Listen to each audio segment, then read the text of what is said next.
गुरुर्ब्रह्मा गुरुर्विष्णू गुरुर्देवो महेश्वरा गुरु साक्षात् परब्रह्म तस्मै श्री गुरवे नमः. नमस्कार. आज अक्षय तृतीया. आपल्या सगळ्यांना अक्षय तृतीयेच्या शुभेच्छा. अक्षय म्हणजे ज्याचा कधीही क्षय होत नाही असं. अशी एक मान्यता आहे की ह्या दिवशी आपण जेवढी केवढी शुभकर्म करतो त्या सगळ्याचं फळ पण अक्षय राहतं. पौराणिक मान्यतेनुसार असेही ऐकिवात आहे की भगवान श्री परशुरामांचा जन्म देखील अक्षय तृतीयेचा. गंगा नदीचं अवतरण स्वर्गातून पृथ्वीवर हे देखील त्याच दिवशी. पांडव वनवासात असताना भगवान श्रीकृष्णांनी त्यांना अक्षय पात्र दिलं, तेही ह्याच दिवशी. आपण सगळेजण ह्या दिवसाला शुभ मानतो. आपल्या इष्ट देवतेची, आराध्य देवतेची पूजा करतो. आपले गुरुस्थानी जे जे आहेत अशा गुरूंची पूजा करतो. ह्याच गुरूंना आपण वंदन करूया आणि त्यांच्यासाठी आपण जी प्रार्थना करतो, ज्या ज्या ठिकाणी मन जाय माझे त्या त्या ठिकाणी निजरूप तुझे, मी ठेवितो मस्तक ज्या ठिकाणी तेथे तुझे सद्गुरू पाय दोघी. ह्या अशा गुरूंना वंदन करून आमच्या तस्मै श्री गुरवे नमः या पॉडकास्टमध्ये आपल्या सगळ्यांचं स्वागत. आपल्याकडे आलेल्या पाहुण्यांचा मी परिचय करून देते. त्यांनी मुंबई विद्यापीठातनं बायोकेमिस्ट्री ह्या विषयामध्ये डॉक्टरेट केलेलं आहे. सायन हॉस्पिटल BARC इथे संशोधनाचं काम केलं. अनेक विद्यार्थ्यांना अध्यापनामध्ये त्यांनी मदत केली. या सगळ्याबरोबर जर्मनीमध्ये त्या वास्तव्यास होत्या तेव्हाही तिथे त्यांचं संशोधनाचं काम चालू होतं. त्याचप्रमाणे संगीत, वाङ्मय, उपनिषद या विषयाचीही त्यांना आवड आहे. रक्त, सूक्ष्मजंतू, विटॅमिन्स ही त्यांची पुस्तकं प्रकाशित झालेली आहेत. स्वामी विवेकानंद यांचं ध्यान आणि ध्यानाच्या पद्धती, तसंच रमण महर्षी यांचं हू ॲम आय ही पुस्तकंसुद्धा त्यांनी अनुवादित केली आहेत. मी स्वागत करते डॉक्टर वैदेही लिमये यांचं. नमस्कार. आज मला ह्या पॉडकास्टमध्ये बोलवल्याबद्दल आधी पहिले तुमचे खूप खूप आभार. आणि अक्षय तृतीयेच्या ह्या अतिशय शुभ मुहूर्तावर हा एक स्तुत्य उपक्रम तुम्ही सुरू करताय, त्यासाठीही खूप खूप शुभेच्छा. धन्यवाद वैदेहीताई. मला असं वाटतं आता आपण सगळे पुढच्या चर्चेला सुरुवात करूया. मला मगाशी आपण बोलताना असं जाणवलं की तुमचे गुरु श्री श्री ठाकूर अनुकूलचंद्र चक्रवर्ती. तर माझ्या मनामध्ये असा प्रश्न आहे की तुमचा जन्म महाराष्ट्रातला आणि महाराष्ट्र ही संतांची भूमी आहे. तर मग श्री श्री ठाकूर अनुकूलचंद्र चक्रवर्ती यांच्यामध्ये असं विशेषत्व काय तुम्हाला जाणवलं आणि तुम्ही त्यांचा अनुग्रह घेतला, हे थोडंसं आम्हाला सांगावं. आता तुम्ही जो प्रश्न मला विचारलात, थोडक्यात म्हणजे महाराष्ट्रामध्ये संतभूमी असताना सुद्धा श्री श्री ठाकूरजी हे बंगालमध्ये फार मोठे संत होऊन गेले. तर मग बंगाली संतांचा त्यांना गुरु म्हणून लाभणं हे काय आहे नेमकं?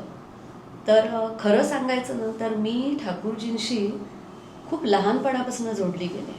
म्हणजे माझं वय तेव्हा जेमतेम 4-5 वर्षांची असेल, पण मला आजही ती स्मृती भगवंताच्या कृपेने अगदी लख्ख माझ्या मनामध्ये आजही ती स्मृती ताजी आहे की देवघर म्हणजे आज सर्वांना माहितीसाठी सांगते की ज्योतिर्लिंगांपैकी भगवान शंकरांच्या वैद्यनाथ धाम हे जिथे आहे ते देवघर.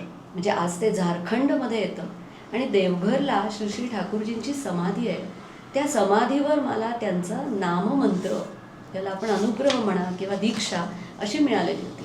म्हणजे गुरु म्हणजे काय, मंत्र म्हणजे काय, तो का घ्यायचा ह्या कळायच्या वयामध्ये काही मला तो मिळाला नाही. पण एक संस्कारांचा भाग म्हणून आणि आपल्या सर्वांच्या घरामध्ये लहानपणापासून आपण देवाला नमस्कार करणं, संध्याकाळी देवापुढे दिवा लावल्यानंतर शुभं करोती म्हणणं, या संस्कारातच आपल्या पिढ्या पोचल्या गेलेल्या आहेत. आणि त्याच्यामुळे ठाकूरजींचं नाम मिळाल्यानंतर मीही ते करत राहिले आणि मला कधी असं वाटलं नाही की ते सोडावं. ही एक भाग झाला. दुसरा, मला ह्या प्रश्नाच्याकडे वळताना मी असं म्हणेन की आपण असं म्हणतो बरं का की मी गुरु केला, पण खरं म्हणजे ना नीट विचार केला आपण, शास्त्र काय सांगतं आपलं, तर गुरु केला जात नाही. गुरु हा तुमच्या जीवनामध्ये पूर्व सुकृत, ईश्वराचा अनुग्रह किंवा ईश्वर कृपा, संतांचे आशीर्वाद याचं फळ म्हणून गुरु आपल्या जीवनामध्ये येतात. आणि अजून एक मला असं वाटतं की बघा, आपण सर्वजण ज्या वेळेला आपल्या आईच्या पोटात असतो गर्भरूपामध्ये, तर त्यावेळेला जिच्याशी आपली नाळ जोडली जाते ती आपली आई. खरं. मग तीच आपल्याला आपली ओळख करून देते. आपण कोण, आजूबाजूचे कोण, आपलं त्यांच्याशी नातं काय, हे सगळं ती आपल्याला सांगते. पण तिच्याशी जे ऋणानुबंध आहेत ते भाषा, धर्म, पंथ, जात, पात, वर्ण या सगळ्याच्या पलीकडे, या सगळ्याच्या आधी रुजलेले आहेत. तसं गुरूंचं आणि त्या गुरूंच्या चरणी जाणाऱ्या जीवाचं नातं असं आहे, असं मला वाटतं. म्हणजे आपल्या आर्य सनातन वैदिक संस्कृतीमध्ये गुरुशिष्य परंपरा हे त्याचं वैशिष्ट्य आहे. आणि त्या गुरुशिष्य परंपरेचा भाग म्हणून आज आपल्याला दिसतं की खरे गुरु कोण, तो कसा ओळखावा, गुरुची प्राप्ती केल्यामुळे काय होतं, ह्या सगळ्याचं अतिशय सुस्पष्ट मार्गदर्शन आपल्याला संत वाङ्मय, वेदांत, उपनिषद, भगवद्गीता आणि संतांचं चरित्र ह्यांच्यामधून निश्चित मिळतं. आता जेव्हा ठाकूरजींचं नाम मला मिळालं तेव्हा त्याला काहीतरी एक कारण, जे मी आता म्हटलं ते झालं आध्यात्मिक कारण. म्हणजे तुम्ही असं म्हटलात, आता असा आपण विचार करू की आपण ठरवतो का की आपण कुणाच्या पोटी जन्माला येणार, आपले आई बाबा कोण, आपला जन्म कुठे होणार. बरोबर. तर ह्याची उत्तरं दोन पद्धतीने आहेत. एक आहे की नाही, आपण कसं ठरवू, पण ज्याला आपण अध्यात्म विद्या म्हणतो ह्याचं उत्तर कर्म सिद्धांतावर आधारित आहे. थोडक्यात काय की ह्या सबंध विश्वाचा, ब्रह्मांडाचा जो कर्ता आहे ईश्वर, त्याला ना कर्माध्यक्ष असं म्हटलेलं आहे. म्हणजेच काय, प्रत्येक जीवाला तो त्याच्या त्याच्या कर्मांची फळं देत असतो. आणि म्हणून असं म्हणतात बघा, बहुत सुकृतांची जोडी म्हणूनही विठ्ठले आवडी. म्हणजे तुमचं पूर्व पुण्य फळ, तुमचे पूर्व सुकृत, पूर्वजांचे आशीर्वाद हे जेव्हा फळाला येतात त्यावेळेला असं म्हणतात की ईश्वर तुमच्या जीवनामध्ये गुरु पाठवतो. आणि हे शास्त्रांनी सांगितलेलं आहे. म्हणजे हे माझं किंवा अमुक कुणाचं मत नाही आहे, इथे याला प्रामाण्य दिलं गेलेलं आहे.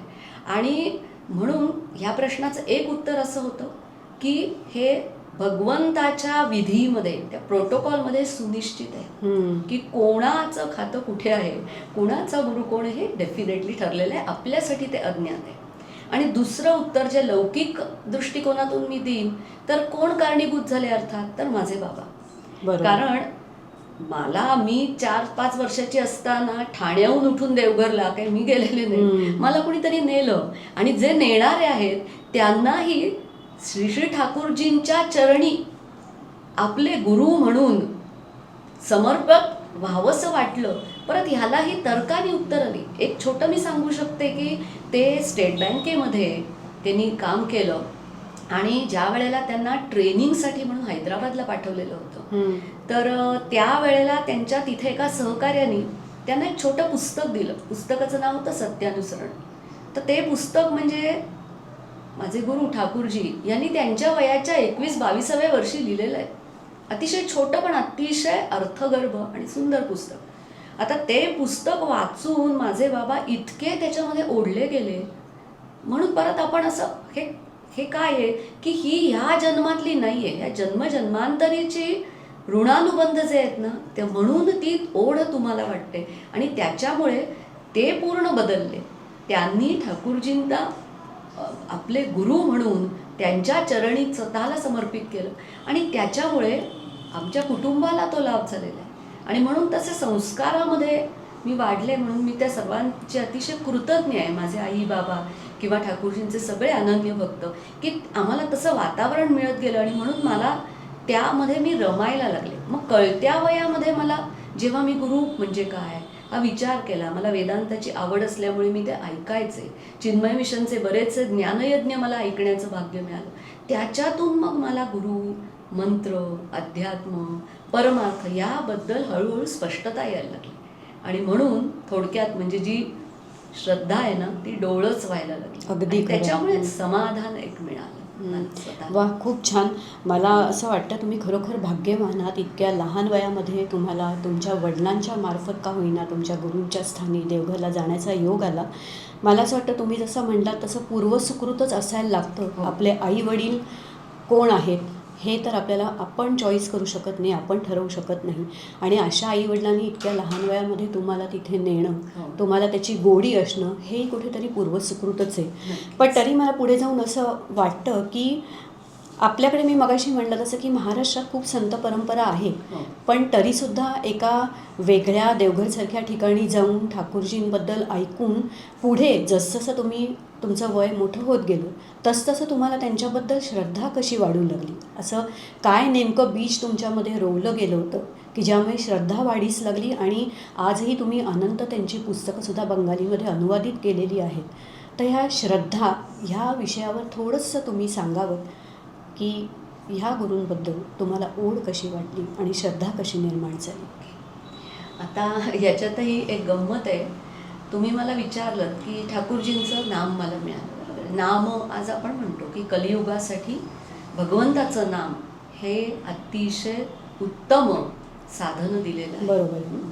तर नाम मला मिळालं. मी ठाकूरजींना पाहिलंय का? तर नाही. कारण 1969 साली ठाकूरजींनी इहलोकीची यात्रा आपली संपवलेली आहे. आपण म्हणू त्यांची लीला चरित्र जे नरदेहामध्ये आहे तिथे त्याची समाप्ती त्यांनी केलेली आहे. आणि माझा जन्म 1968 सालचा, त्याच्यामुळे मी त्यांना पाहिलेलं नाही. पण आता मी असा विचार करते बघा की आज आपल्याकडे श्री गोंदवलेकर महाराज, गजानन महाराज, स्वामी समर्थ, त्याच्यानंतर अनेक असे संत आहेत. केवळ महाराष्ट्रातलेच नाही, मी म्हणणार सगळीकडे भारतवर्षामध्ये. ते प्रत्येक त्यांचं एक इष्टदैवत आहे. म्हणजे गोंदवलेकर महाराज म्हटलं की तुम्हाला रामनाम, समर्थ रामदास स्वामी म्हटले की तेज पुंज मारुती राया दास भक्त रामनाम, किंवा नारद महर्षी आठवतात कृष्ण भक्ती. तर कुणी रामाचा जप करतं, कुणी कृष्णाचा जप करतं, कुणी शिवाचा करतं, कुणी देवीचा करतं. तर त्यांना आपण पाहिलेलं नसतं, पण हा जप कोणीतरी देतं. आणि ते त्यांचे जे गुरु असतात ना, त्या गुरूंच्या माध्यमातून त्या दैवताचं दर्शन होतं. आता या प्रश्नावर एक डायरेक्ट यायला मी असं म्हणेन की गुरूंना म्हणजे माझ्या ठाकूरजींना मी पाहिलं नाही, देहात पाहिलेलं नाही, पण तरी त्यांच्यावर श्रद्धा कशी बसली बाबा. लहानपणी ठीक आहे की मला जसं आपण म्हणतो शुभंकर होती तसं मी म्हणत गेले. पण मी म्हटलं तसं की श्रद्धा बसण्यासाठी म्हणून 2 गोष्टी लागतात माझ्या दृष्टीने.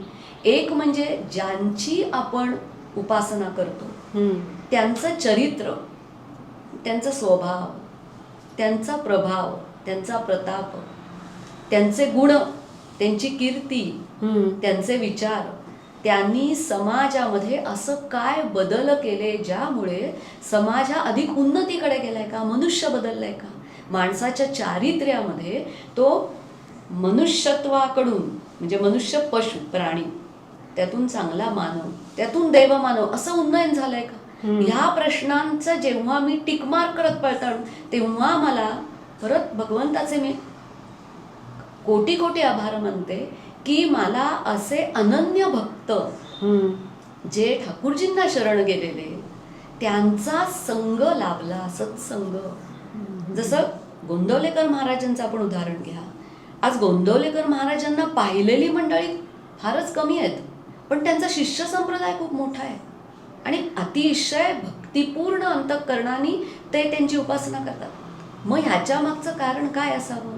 तर गोंदवलेकर महाराजांनी जे अंतरंग शिष्य तयार केले त्या शिष्यांचा प्रभाव कसा पडतो, केवळ तात्विक बोलून पडत नाही. मग तुम्ही तत्वज्ञानाचे प्रोफेसर व्हाल, पण तुमच्या आचरणामध्ये जेव्हा ते दिसतं त्यावेळेला माणसं तुमच्याकडे आकर्षिली जातात आणि मग माणसाला असं वाटतं अरे हाही माझ्यासारखाच आहे, पण असं काय आहे ज्याची संपदेमध्ये त्याच्या जीवनाला एक प्रकारची झळाळी आलेली आहे. आणि मी बाहेरचंही उदाहरण देणार नाही, मी माझ्या बाबांचंच उदाहरण इथे देऊ इच्छिते. म्हणजे इथे वडील म्हणून एक प्रेम आहे, पण तेही बाजूला करून बघा तुम्हाला कसं वाटतंय. आज माझे बाबा 92 वर्षांचे आहेत बरं. ज्या वयापासनं मी त्यांना पाहते, म्हणजे साधारण 1971-72 जेव्हा ते ठाकूरजींच्या संपर्कात आलेले आहेत, तेव्हापासनं आज तागायत त्यांनी त्यांची नित्य उपासना एकाही दिवशी चुकवलेली नाही आहे. अगदी एक उदाहरण द्यायचं तर आत्ता काही वर्षांपूर्वी त्यांना प्रोस्टेटच्या संबंधाने शस्त्रक्रियेला सामोरं जावं लागलं. एकदा नाही, दोनदा, तीनदा जावं लागलं. आणि त्या प्रत्येक वेळेला हे मी प्रत्यक्ष बघितलेलं आहे की रुग्णालयामध्ये त्या रुग्णालयातल्या पलंगावर बसून पहाटे 3:30 वाजता ते जप करत होते. अरे वा. म्हणजे ते ध्यान करत होते. त्यावेळेला आता तुम्ही विचार करा, माझे बाबा आहेत, क्षणभर बाजूला ठेवू, पण असं काय आहे ज्यांनी माणसाचं मन सर्व परिस्थितीमध्ये सुद्धा त्या तत्वापासून हटत नाही. जसे सगळ्यांच्या जीवनामध्ये चढ उतार होतात तसे त्यांच्याही जीवनात आले. त्यातले काही आम्हाला कळले, काही कळलेही नसतील, परंतु मला असं इतकं स्पष्ट दिसतं की त्यांची आपल्या गुरूंवरची निष्ठा क्षणभरही कधीही टळली नाही. आपलं कसं होतं की वेन ऑल इज वेल, आपण ह्या छान रमतो, मग ते ऐकणं असेल, वाचन असेल, चर्चा असेल, देवदेवतांची चरित्र, पुराण, संत, पण आपली परिस्थिती जेव्हा प्रतिकूल होते तेव्हा आपल्याला स्मरण किती होतं, आपली निष्ठेचा कस तिथे लागतो. आणि तिथे मला जाणवतं की माझ्या बाबांवरनं मला जाणवतं की प्रचंड निष्ठा आहे. आणि ती निष्ठा हीच त्यांचा सगळ्यात मोठी ॲसेट बनून राहिलेली आहे. आणि म्हणून म्हणजे तुम्ही जो मला प्रश्न विचारलात की श्रद्धा निर्माण, तर श्रद्धा निर्माण होताना ती कधी कधी तुमचा स्वभाव एक भाविक असेल तर पटकन होते. आमच्या पिढीवर ऐकण्याचे संस्कार होते, त्याच्यामुळे आम्ही फॉलो करत गेलो. आत्ताची मुलं फार छान आहेत, पण आज त्यांना व्यवधानं खूप आहेत. मोबाईलपासून त्या व्हर्च्युअल विश्वामध्ये इतकं आकर्षणाची ठिकाणं तशी आमच्या वेळेला नव्हती. टी व्हीचंही प्राबल्य नव्हतं, त्याच्यामुळे चित्त एकाग्र पटकन होत होतं. पण श्रद्धा निर्माण होणं वेगळं आणि ती डोळसपणाने तुमच्यामध्ये विवेक जागवणं वेगळं. ज्या क्षणी तुम्हाला असं वाटतं ना की नाही, माझ्या गुरूंनी जे सांगितलंय त्यातलं एक तरी मला आचरणात आणता आलं पाहिजे. बरोबर. हा म्हणजे हा फरक हा होतो की दुसऱ्याचे दोष न पाहता अरे माझ्यामध्ये काय त्रुटी आहेत, मी जर चुकीची वागले तर मी इनडायरेक्टली मी त्यांचं प्रतिनिधित्व करते, आय एम रिप्रेझेंटिंग हिम. तर मला अधिकार नाही की त्यांना जे आवडणार नाही, जे चुकीचं आहे त्याचं माझं वर्तन होता कामा नये. बऱ्याच वेळेला होतं, असं नाही आहे, आपण काही साधू नाही आहोत, पण विवेक तुम्हाला टोकतो, तुम्हाला कळतं की नाही, you have not done right.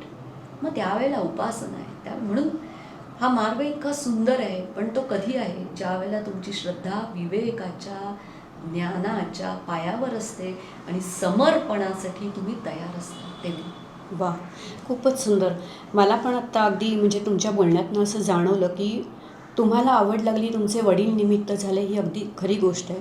पण खरा साधक होण्यासाठी जे तुमच्या वडिलांमधले तुम्ही गुण सांगितलेत की सातत्य, चिकाटी, विवेक, उपासना, ह्या सगळ्याची कास धरली तर मला वाटतं कुणीही संत स्वरूप असू दे, कुठचंही दैवत असू दे, आपली श्रद्धा उत्तरोत्तर वृद्धिंगतच होत जाते. खूप छान वैदेहीताई. आपण पुढच्या प्रश्नाकडे वळूया. मला असं वाटतं की आत्ता मगाशी आपण सुरुवातीला बोललो त्याच्याप्रमाणे भारतामध्ये अनेक संत होऊन गेले. त्या संतांचं जसं गोंदवलेकर महाराज आहेत, गजानन महाराज आहेत, श्रीराम प्रभू असतील, दत्तप्रभू असतील, ह्या सगळ्यांचे भारतभर शिष्य पण खूप आहेत. पण मग श्री श्री ठाकूरजींमध्ये तुम्हाला असं काय वेगळेपण जाणवलं आणि तुम्हाला त्याची गोडी लागली, याच्याबद्दल थोडं सांगावं. आता हा प्रश्न जेव्हा आपण म्हणतो ना, म्हणजे थोडक्यात असं आहे की ठाकूरजी हे सर्व जनसामान्यांसाठी संतच आहेत, माझ्यासाठी ते गुरु आहेत. हां, म्हणजे संत आणि गुरु असे दोन विचार आपण केले. बरोबर. तर परत बघा, फरक हे सगळं ना मोजण मापन करणं हे आपल्या बुद्धीचं क्षेत्र आहे, म्हणजे एक मर्यादित असते. पण अध्यात्मविद्येमध्ये असं सांगितलं जातं की मुळामध्ये तुम्हाला संतांचा संग मिळणं म्हणजे मनुष्य जन्म, मनुष्यत्व, मुमुक्षुत्व आणि महापुरुष संश्रव ह्या भगवान शंकराचार्यांनी सांगितलेल्या आहेत की अतिशय भाग्याच्या गोष्टी. आणि तुम्ही स्वामी समर्थ बघा किंवा रामदास स्वामी बघा, एकनाथ महाराज सर्वांनी गुरुची महती गायलेली आहे. हम्म.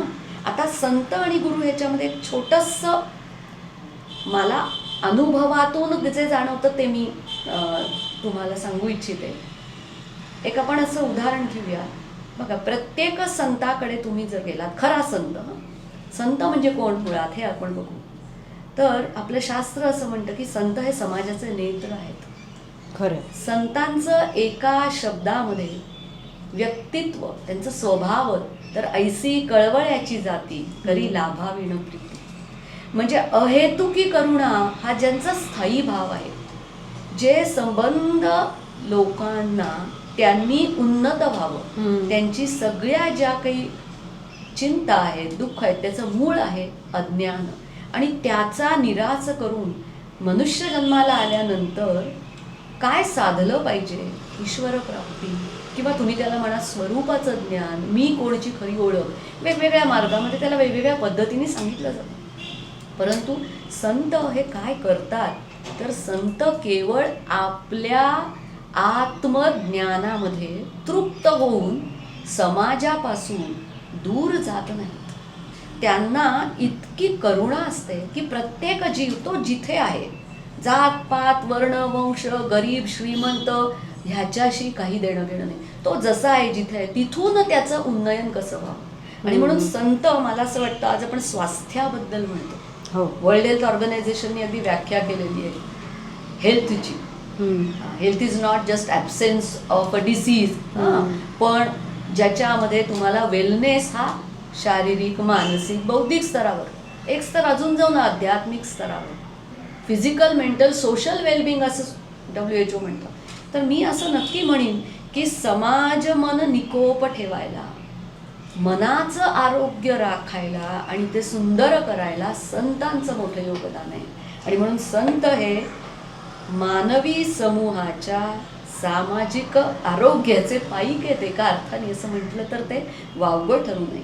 कारण संत असे आहेत की जिथे तुम्ही निर्भय होऊन जाता, ज्यांना पाहून तुम्हाला भगवंत आहे हे कळतं. खरं. अजून एक असं वाटतं की संतांच्या बद्दल ना तुलसीदासांनी रामचरित मानसमधल्या बालकांडात अतिशय सुंदर लिहिलेलं एक चौपाई आहे त्यांची. मुद मंगलमय संत समाज, जो जग जंगम तीरथ राज, राम भगती जह सुर सरिधारा, सरसही ब्रह्म प्रचार विचारा. ते म्हणतात की जो संत समाज आहे, संतांचा मेळा आहे, ते म्हणजे जगामध्ये या चालते बोलते तीर्थराज आहेत, प्रयाग आहेत. प्रयागामध्ये आपल्याला माहिती आहे संगम आहे. होय. का प्रयागराज म्हटलं? कारण रामभगती, तुलसीदासांचा इष्टदेव राम आहे म्हणून ते रामभगती म्हणतात. की जशी म्हणे ती भक्तिरूपी गंगा अखंड जर प्रवाहित होत असेल तर ती गंगा म्हणजे ते संत आहेत. आणि जिथे सरस्वती गुप्त झालेली आपल्याला म्हणतात माहिती आहे प्रयागामध्ये, तर ती जी गुप्त सरस्वती आहे ना, ती म्हणजे ब्रह्मविचार आहे. आणि ती गुप्त सरस्वती संत सर्वांसाठी खुली करतात. आणि अशा पद्धतीने प्रत्येक व्यक्तीला खऱ्या अर्थाने एम्पॉवर जर कोण करत असतील तर ते हे संत समाज आहे. आणि आता तुम्ही जो मला प्रश्न विचारलात की माझ्या गुरूंच्याकडे वळूया, तर मग मी एक उदाहरण देते. आत्ताच्या काळातलं आपण उदाहरण घेऊ. समजा मॉलमध्ये एक आई आपल्या मुलाला घेऊन गेली आहे. मुलगा 3-4 वर्षाचा आहे. सगळी दुकानं फिरतायत छानपैकी. फिरता फिरता त्याला खूप खेळणी आवडतायत. काही खेळण्यांसाठी तो हट्ट करतो, काही आई घेऊन देते. करता करता एकदम असं होतं की तो कुठेतरी रमतो. आई थोडी नजरेआड गेली आहे त्याच्या. अचानक ते मूल कावरबावर होतं. त्यावेळेला तिथे असलेल्या सगळी खेळणी बघा, सगळी सुंदर सुंदर त्याला आवडणारी साधनं, त्याला मन त्याचं शांत नाही करत. जेव्हा आई त्याची दिसते ना, तेव्हा ते मूल सहज झेपावतं. तसं अनेक संत साधू यांच्या चरणी जाण्याचं भाग्य भगवंताच्या कृपेने जेव्हा जीवाला मिळतं, तेव्हा त्यातल्या एका कुठल्या तरी संताबद्दल असं वाटतं. काय वाटतं बरं? की हे माझे आहेत. हा जो बॉन्ड आहे ना, ह्याला तर्काने नाही आपण सांगू शकत. हे माझे आहेत हे जो भाव निर्माण होतो, त्याच्यातून ते गुरु आहेत, ते संत तर तुमचा गुरु, अदरवाईज भेद नाही आहे. आता कबीरांचा दोहा आहे, गुरु पारस को अंतर जानत है सब संत, ये लोहा कंचन करे वह करिले महंत. गुरु आणि फिलॉसॉफर स्टोन म्हणजे पारस मणी, हां, तो प्रत्यक्षात अस्तित्वात नाही, फिलॉसॉफर स्टोन आहे तो. त्याला उपमा का दिलेली आहे की परिसाच्या स्पर्शाने लोखंडाचं सोनं होतं, खरं, पण ज्याचं सोनं होतं ते दुसऱ्याला पुन्हा सोन्यात कन्व्हर्ट करू शकत नाही. हेच गुरु आणि फिलॉसॉफर स्टोन मध्ये अंतर आहे की गुरु, तुकाराम महाराज म्हणतात तसं, आपणासारखे करीती तात्काळ नाही काळ वेळ तया लागली. पण मग आपला प्रश्न येतो, अरे मग प्रत्येक गुरूंचे सगळे शिष्य कसे त्यातले नाही झाले? कारण तशी योग्यता आपल्यामध्ये नसते, तशी पात्रता, तशी योग्यता मिळवण्यासाठीच तर उपासना आहे. आणि म्हणून गुरूंचं दुसरं एक आहे की ते पूर्ण स्वीकार आहे त्यांच्या ठिकाणी, ज्यांच्याकडे ना तुम्हाला मी जशी आहे तसं जावंसं वाटतं. कोणतंही प्रिटेन्शन नाही, कोणतेही डूज अँड डोंट्स तिथे मला भय घालत नाहीत, कुठलाही अवरोध नाही. तो माझा गुरु, जो श्रोत्री आहे, ब्रह्मनिष्ठ आहे आणि जो मला माझ्या स्वरूपाची ओळख करून देतो, तो खरा गुरु. गुरु असा नाही की तो तुम्हाला आश्रित करून ठेवेल, तो तुम्हाला दुबळा करून ठेवेल. खरं, रामदास स्वामींनी दासबोधामध्ये म्हटलेलं आहे, असे गुरु गल्लीबोळात मिळतात अडक्याचे, म्हणजे त्यावेळेचं जुनं पैशाचं डिनॉमिनेटर रूप ते.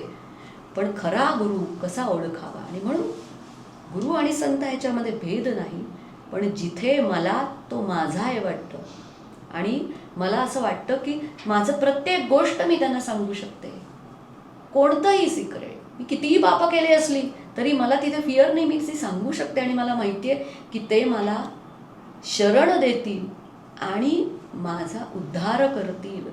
पण एक कंडिशन आहे, त्यांनी सांगितलेलं ऐकलं पाहिजे. आपण शास्त्र आणि गुरु यांना मानतो, परंतु त्यांचं ऐकत नाही.